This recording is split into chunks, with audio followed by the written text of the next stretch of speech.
Hello hi students. Hello hi students. मेरे channel में एक बार आपका फिर से स्वागत है।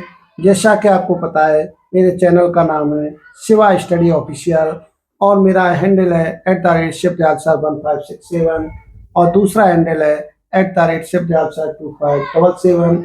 आप मेरे दोनों ही चैनल्स को अधिक से अधिक लाइक और सब्सक्राइब करें। मैं अपने दोनों ही चैनल्स पर स्टडी से संबंधित मटेरियल ही देता हूँ और मैं चाहता हूँ कि बच्चे जो है अधिक से अधिक शिक्षित हों और अधिक से अधिक जानें। तो मैं बिल्कुल ही निःशुल्क बच्चों को जानकारी देता हूँ और आप मेरे चैनल को लाइक और सब्सक्राइब करें और जो चीज़ आपकी समझ में नहीं आती है वो कृपया करके मुझसे आप कमेंट्स में भेजें, उसमें मैं और इम्प्रूवमेंट करूँ और आपके लिए जो विषय संबंधी उपयोगी मैटर्स हों उनको और देने में मैं अपना भरसक प्रयास करूँ। इसी के साथ जो पिछले टॉपिक में मैंने आपको रासायनिक अभिक्रियाएं बताई थी, आक्सीकरण अभिक्रिया बताई, उपचयन अभिक्रिया बताई, इसके साथ और मैंने उसके साथ साथ यानी संयोजन अभिक्रिया है, वियोजन अभिक्रिया है, विस्थापन है, द्विविस्थापन है और आपको ऊष्माक्षेपी अभिक्रिया है, ऊष्माशोषी अभिक्रिया है। यानी लगभग मैंने आपको सभी प्रकार की अभिक्रियाओं के बारे में पिछले एपिसोड्स में बता दिया है। आज में जैसे एक क्वेश्चन आता है उसमें पूछा जाता है कि निम्नलिखित अभिक्रिया किस प्रकार की है। हाँ तो स्टूडेंट्स, तो आज मैं जैसे आपको बताऊंगा अभिक्रियाओं को पहचानना, क्योंकि 1-2 नंबर का क्वेश्चन ऐसा आता है। कई प्रकार की अभिक्रियाएं जैसे लिखी होती हैं, उनके फॉर्मूला लिखे रहते हैं और पूछा जाता है कि निम्नलिखित अभिक्रिया किस प्रकार की है, संयोजन है, वियोजन है, विस्थापन है, द्विविस्थापन है, यानी क्या है ये हमको बताना पड़ता है। तो बच्चे इस चीज में कंफ्यूजन हो जाते हैं। तो आज मैंने कुछ इसी प्रकार के जो है फॉर्मूले और एग्जाम्पल्स लिए हैं, उसमें बच्चों को बताना है कि ये अभिक्रिया किस प्रकार की है। तो आज मैं कुछ अभिक्रियाएं जो लिख के आपको बताऊंगा और आप उसमें समझ जाएंगे कि निम्नलिखित अभिक्रिया किस प्रकार की है।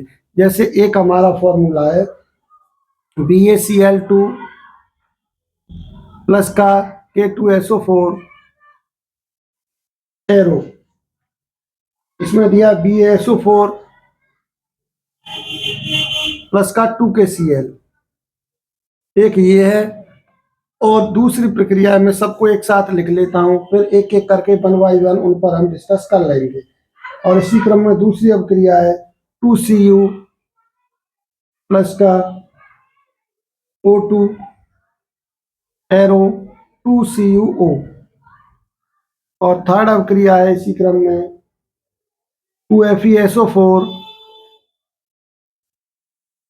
प्लस नहीं 2FeSO4 है, इसका एरो करके Fe2O3 प्लस का SO2 प्लस का SO3। इसके बाद फोर्थ अभिक्रिया है Fe प्लस का CuSO4 SO4 और इसमें हो गया FeSO4 प्लस का Cu।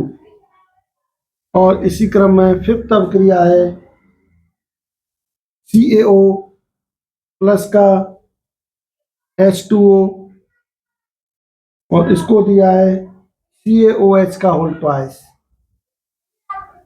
CaOH का होल ट्वाइस। और इसी क्रम में जो सिक्स अभिक्रिया है 2H2S प्लस का O2 एरो 2S प्लस का 2H2O। इस प्रकार की अभिक्रिया है।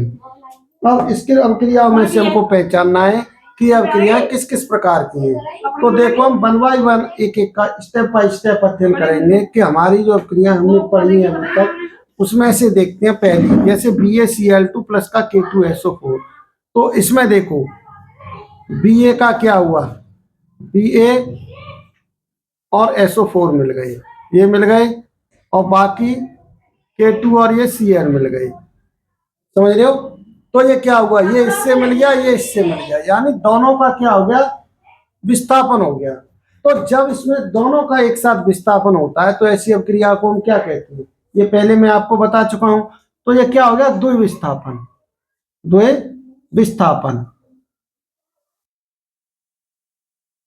द्वय विस्थापन अवक्रिया।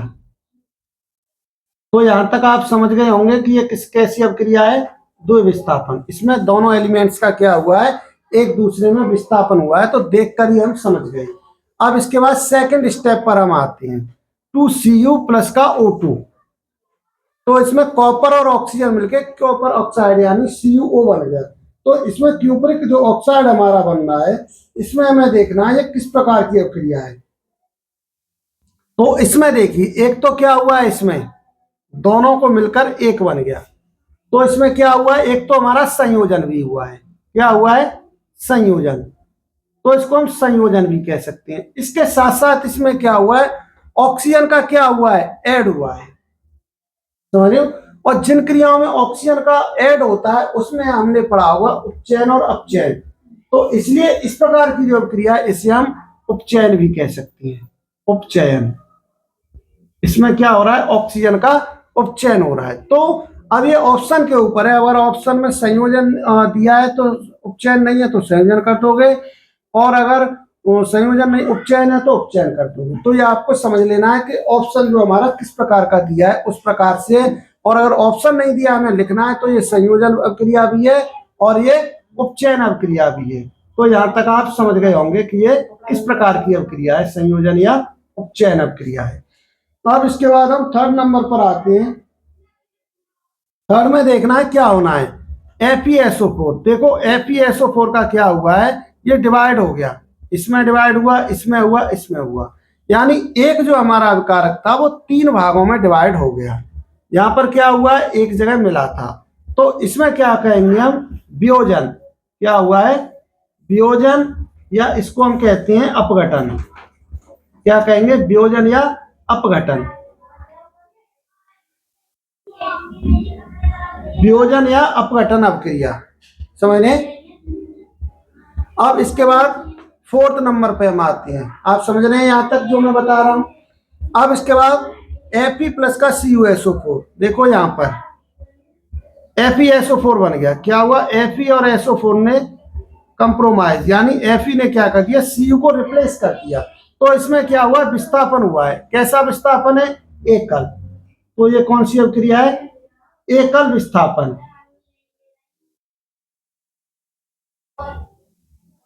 एकल विस्थापन अवक्रिया हो गई।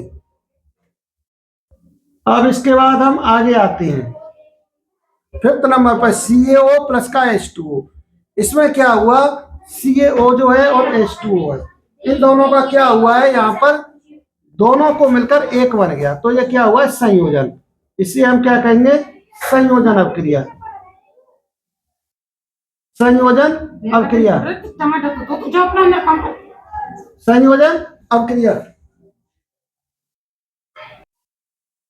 हाँ, तो इसी क्रम में हम आगे देखते हैं बच्चों। जैसे ये वाली अवक्रिया संयोजन अवक्रिया हो गई। अब ये 2H2S प्लस का O2, इसमें देखिए क्या हुआ है कि 2S यहां पर हो गया और यहां पर 2H2O, यानी ऑक्सीजन क्या हो गया, ऐड हो गया इसके साथ। तो इस प्रकार की अवक्रिया में क्या हुआ है, इसे हम कहते हैं रेडॉक्स। रेडॉक्स या ऑक्सी उपचयन अवक्रिया, ऑक्सी अपचयन। तो ये जो अवक्रिया है रेडॉक्स या ऑक्सी अपचयन अवक्रिया है, इसमें क्या हुआ है कि H2 इसके साथ आ गया और S हमारा क्या है, अलग हो गया। इस प्रकार मैंने जो आपको जो सारे जो 6 जो हमको रिएक्शंस दी थी, उनमें सिर्फ ये बताना था कि ये रिएक्शन किस प्रकार की है। तो मैंने आपके सारी रिएक्शंस को समझा दिया है, आपको बता दिया है कि कौन सी रिएक्शन किस प्रकार की है। तो मैं उम्मीद करता हूं कि आप इसको अच्छी बात ही समझ गए होंगे। और एक बार समझ लीजिए, ये द्विविस्थापन है, ये संयोजन है, ये वियोजन है, एकल विस्थापन है, संयोजन है, और ये रेडॉक्स अवक्रिया है। इसके साथ ही इसी के साथ आज के टॉपिक में इतना काफी है। मैं उम्मीद करता हूं कि आप अवक्रियाओं के बारे में अच्छे से समझ गए होंगे और अवक्रियाओं को पहचानना आप जान गए हैं कि ये किस प्रकार की अवक्रिया। अगर आप ये अच्छे से समझ गए तो मैं उम्मीद करता हूं कैसी भी कंपटीशन हो, आप उस कंपटीशन में ये क्वेश्चन अवश्य कर पाओगे। इस क्वेश्चन में आप फेल नहीं होगा, चाहे आप किसी क्वेश्चन में फेल हो जाओ। तो इसलिए मैं उम्मीद करता हूँ इसी क्रम में आज के टॉपिक में इतना ही काफी है। ओके बाय, और नेक्स्ट एपिसोड में नए टॉपिक के साथ मिलेंगे। धन्यवाद।